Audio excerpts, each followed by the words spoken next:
Of all the creatures you might expect to encounter on an average day, a fire-breathing monster that is part lion, part goat, and part serpent is probably not high on your list. Today, this fantastical creature greets visitors to the National Archeological Museum in Florence, Italy.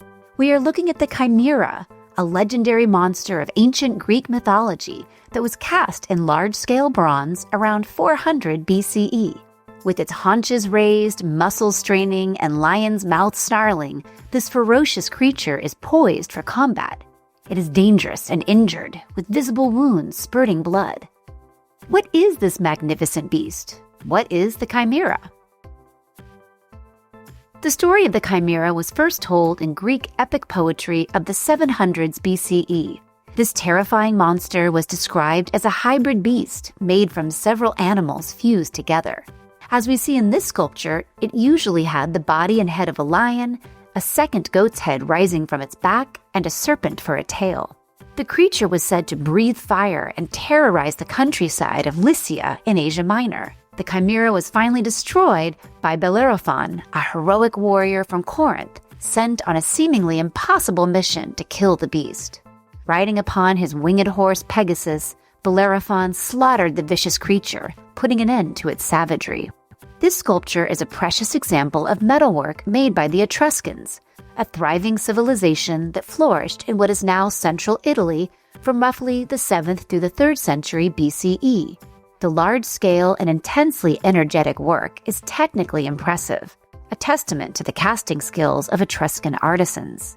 The beast's defensive stance suggests that it was part of a larger sculptural group, perhaps including Bellerophon and Pegasus.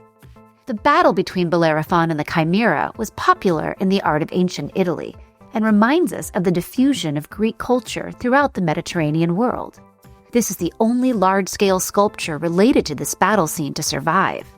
An inscription in the Etruscan language on the Chimera's right foreleg tells us this was for Tinia, marking the sculpture as a votive offering or gift for Tinia, god of the sky, the highest deity of the Etruscan pantheon. The sculpture was likely paid for by a wealthy family or community and placed in a religious sanctuary near Arezzo, an important Etruscan city about 50 miles from modern-day Florence.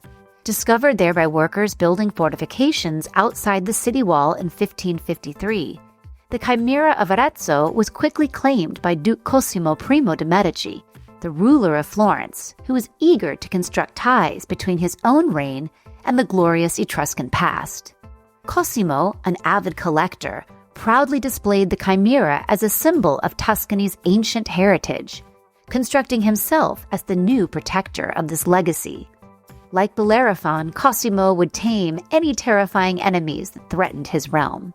The sculpture's left legs had been damaged and were restored under Cosimo's patronage by the Florentine sculptor Benvenuto Cellini. The tail, also broken and in fragments, was restored in 1785. Because of its unnatural, stitched-together form, the Chimera was associated in European tradition with chaos and disorder, a lasting symbol for anything fantastical or made from mismatched parts.